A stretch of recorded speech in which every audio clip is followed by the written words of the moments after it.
वालेकुम, मेरा नाम डॉक्टर ज़ैनब है और मैं तकरीबन पिछले 15 साल से न्यूट्रिशन के शोबे से वाबस्ता हूँ। आजकल अगर हम सोशल मीडिया पे देखें तो इन्फॉर्मेशन की भरमार है। हम देखते हैं हर किस्म की इन्फॉर्मेशन और ऐसी ऐसी इन्फॉर्मेशन है जो हम जैसे इतने एक्सपीरियंस न्यूट्रिशन वालों को भी थोड़ी सी कन्फ्यूजन में डाल देते हैं कि हो सकता है मैं शायद गलत हूँ। तो इस तरह की इन्फॉर्मेशन क्लियर करने के लिए, इस तरह की एविडेंस को देखने के लिए आज हमने कुछ वीडियोज़ सेलेक्ट की है जिनको हम खुद भी देखेंगे और फिर उनको एक्सप्लेन करेंगे कि आइदर उनमें जो चीज़ें हैं वो सच है या वो वैसे ही एक क्लेम की गई है। चलें आइए फिर देखते हैं आज की पहली वीडियो।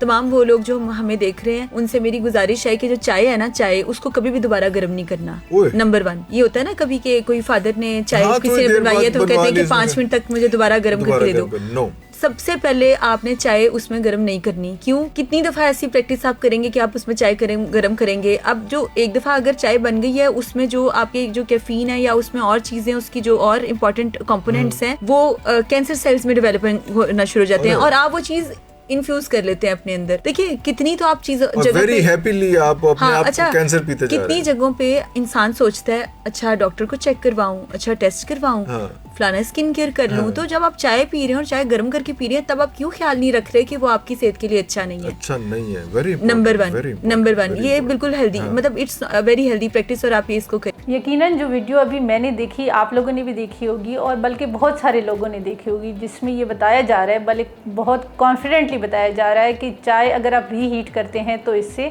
कैंसर सेल्स में बन जाते हैं या कैफीन जो है वो कैंसर कार्सिनोजेनिक बन जाता है। तो सबसे पहली बात तो ये कि ऐसा कुछ भी नहीं होता। जब मैंने भी ये वीडियो देखी तो कुछ लम्हे के लिए तो मैं भी इन खातून के कॉन्फिडेंस की वजह से डगमगा गई और मैंने बहुत सारी रिसर्चेस खोल के पढ़ना शुरू कर दी कि शायद मेरी मालूमात में कोई ऐसी बात रह गई है जिससे मुझे अभी तक ये नहीं पता कि आप चाय को रीहीट करेंगे तो ये कैंसर सेल में कन्वर्ट हो जाएंगे। लेकिन जितनी भी मैंने रिसर्चेस पढ़ी, जितनी भी मैंने मालूमात हासिल की, उसमें मुझे और नई नई बातें बहुत सारी पता चली, लेकिन कहीं पे भी मुझे ये एविडेंस नहीं मिला कि रीहीट करने से ये कैंसर सेल्स में कन्वर्ट हो जाते हैं। कुछ मालूमात जो मैंने हासिल की मैं आप लोगों के साथ ज़रूर शेयर करूंगी चाय के मुतालिक, जिसमें सबसे पहली बात ये कि अमेरिकन रिसर्च एसोसिएशन ये कहती है कि अगर आप कोई भी हॉट बेवरेज लेते हैं, ठीक है, जो मोर देन 60 सेंटीग्रेड पे यानी एक अच्छे खासे गर्म टेम्परेचर पे होते हैं और वो आप अगर रूटीन में लेते हैं तो वो आप में एसोफेजियल कैंसर का रिस्क बढ़ा देता है। लेकिन यहाँ पे भी ये बात कि वो रिस्क बढ़ा देता है, ये नहीं कि आपने एक दफ़ा गर्म चाय ली तो आप में एसोफेजियल कैंसर हो जाएगा। और एक और ज़रूरी बात कि उन्होंने बात की है हॉट बेवरेजेस की। वो हॉट बेवरेज कोई भी हो सकता है। हॉट बेवरेज के लिए ज़रूरी नहीं है कि आप जो है चाय को ही कंसिडर करें। इसके अलावा जो ज़रूरी बात कि हमारे पास चाय में कंपोनेंट्स होते क्या है, क्या चीज़ मौजूद है चाय में। चाय में हमारे पास कैफ़ीन होता है, कुछ पॉलीफिनोल्स होते हैं, एज एंटीऑक्सीडेंट काम करते हैं। और जो हमारे कल्चर में चाय बनती है उसमें डेफिनेटली हम दूध और चीनी भी डालते हैं तो उसके कंपोनेंट्स भी मिल जाते हैं। तो क्या इनमें से कोई भी ऐसी चीज़ जो रीहीट करने से मुतासिर हो सकती है? तो जैसे इस खातून ने जिक्र किया कि कैफ़ीन जो है वो रीहीट करने से मुतासिर हो सकती है, तो एक चीज़ जो क्लियर करने वाली है, कैफ़ीन बहुत हाई टेम्परेचर तक स्टेबल रहता है, यानी 200 से 250 सेंटीग्रेड टेम्परेचर तक कैफ़ीन स्टेबल रहता है। उसको कोई ऐसा फ़र्क नहीं पड़ता कि वो ब्रेक डाउन हो जाएगा या वो किसी और चीज़ में कन्वर्ट हो जाएगा। और चाय जब आप रीहीट करते हैं वो मैक्सिमम आप 100 सेंटीग्रेड तक करते हैं। तो आप इसको भी अगर कंपेयर करके देख लें तो आपको इस चीज़ की हकीकत का पता चल जाएगा। दूसरी ज़रूरी बात कि चाय जो है अगर हम रीहीट करते हैं तो वो सेहत के लिए नुकसानदेह क्यों है? वो इसलिए नुकसानदेह है कि अगर आपकी चाय पड़ी है, आप क्यों रीहीट करते हैं? आप चाय पड़ी है, आप भूल गए हैं, किसी काम में मसरूफ़ हैं, कोई इधर उधर किसी काम में लगे, चाय आपको याद नहीं रही, अब आप दोबारा रीहीट कर रहे हैं ताकि वो आप पीने के काबिल बनाएं। लेकिन अगर वो जो थोड़ा सा टाइम, जिसको आप थोड़ा सा टाइम कह रहे हैं, अगर वो 90 मिनट से ज़्यादा हो गया है तो ये वो स्पेसिफिक ड्यूरेशन है कि अगर इतने टाइम में आपके पास रूम टेम्परेचर पे मिल्क प्रोडक्ट स्पेसिफिकली पड़ा रहे तो उसमें बैक्टीरियल ग्रोथ शुरू हो जाती है और वो बैक्टीरियल ग्रोथ डेफिनेटली आपके लिए फ़ायदेमंद नहीं है। जब वो आप उसकी इंटेक करते हैं तो आपको मल्टीपल इश्यूज़ आ सकते हैं। दूसरी एक और चीज़ कि अगर हमने रीहीट ही करना है, मतलब 90 मिनट से पहले भी हमें याद आ गया और हमने रीहीट ही करना है, तो आइडियली ये है कि आप इसको बजाय इसके कि आप डायरेक्ट उसको रीहीट करें, आप डायरेक्ट उसको चूल्हे पे रखें, आप गर्म पानी लें, ठीक है, उसमें कप रख लें। एक तो उसमें इनडायरेक्ट हीटिंग की वजह से उसका टेम्परेचर जैसे अभी हमने जिक्र किया कि 60 सेंटीग्रेड से ऊपर नहीं जाएगा। दूसरी बात ये कि डायरेक्ट हीटिंग की वजह से बहुत सारे उसकी अफादियत भी महफूज रह जाएगी। चाय जब हम रीहीट करते हैं तो उसकी अफादियत में डेफिनेटली कुछ कमी आ जाती है, लेकिन यह है कि उसको इतना ज़्यादा वर्स्ट सिनेरियोज के साथ लिंक नहीं करना चाहिए। चले आए हम इस तरह की एक और वीडियो देखते हैं जिसमें कुछ इसी तरह का क्लेम किया हुआ है। सर, नाश्ते में जो लोग फ्रूट खाते हैं वो दो काम कर रहे होते हैं। एक वो अपने आप के ऊपर ही ना वो कांटा मार रहे होते हैं, ओके, कि मैंने ज़्यादा नहीं जीना। ओहो सर, ये तबाही है। मतलब कि नाश्ते में फ्रूट खाना, कोई भी फ्रूट है, चाहे उसका ग्लाइसीमिक इंडेक्स कम है चाहे ज़्यादा, ओके सर ये तबाही है, जहर है, आप खा ही नहीं सकते। नाजरीन, डॉक्टर साहब की बात सुन लें। नाश्ते में खाली पेट फ्रूट खाना मुकम्मल जहर है। सर वजह क्या है? सर, आपके उस टाइम पे बॉडी को एनर्जी की ज़रूरत होती है। आपने सारी रात भूख काटी है, सुबह उठे हैं, आपका मैदा खाली है, आपने कुछ भी खाना है ना वो फ़ौरन से पहले डाइजेस्ट हो। ओके, आपका मैदा खाली है और वो डिमांड कर रहा है किसी चीज़ की ताकि उसके पास एनर्जी आए और वो अपना काम चलाए।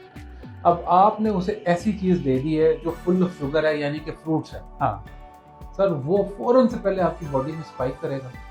जैसे ही वो आपकी बॉडी में खून में वो शुगर चली जाएगी, उसी तरह ही इंसुलिन आएगी दोबारा। इंसुलिन की भी स्पाइक आ गई। अब ये वीडियो है, इसमें हमारे एक डॉक्टर साहब हैं, वो कह रहे हैं कि अगर आपने सुबह सुबह फ्रूट लिया, कोई भी फ्रूट लिया, उन्होंने कोई इसी फ्रूट को स्पेसिफाई नहीं किया कि अगर कोई भी फ्रूट लिया तो भाई वो तो आपको मोटा भी करेंगी, आपकी इंसुलिन स्पाइक्स भी बढ़ाएंगी, आपके इंसुलिन रेजिस्टेंस में भी करेंगी। मतलब कि दुनिया के जितने आपको मसले हो सकते हैं, अगर आपने सुबह फ्रूट लिया तो वो तो आपको हो सकते हैं, बल्कि बकौल इनके कि इसका मतलब ये कि आप खुद पे छुरी चला रहे हैं या पता नहीं कांटा चला रहे हैं कि अगर आपने ये लिया। तो अब मैं आपको बता देती हूँ कि असल में इसकी हकीकत क्या है।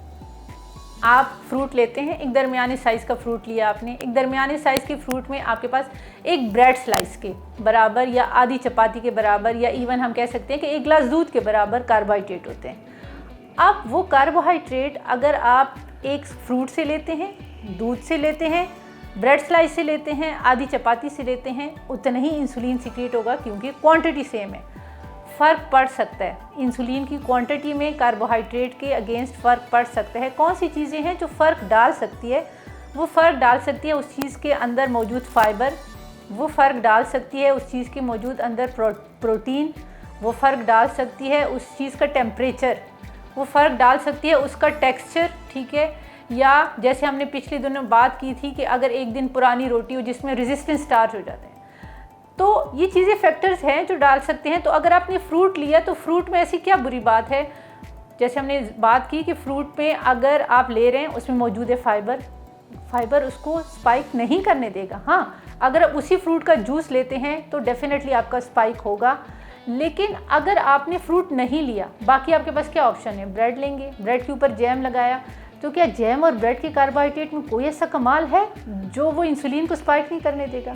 या आप दूध का ग्लास ले लें, तो क्या दूध के कार्बोहाइड्रेट में कोई ऐसा कमाल है जो उसको स्पाइक नहीं करने देगा?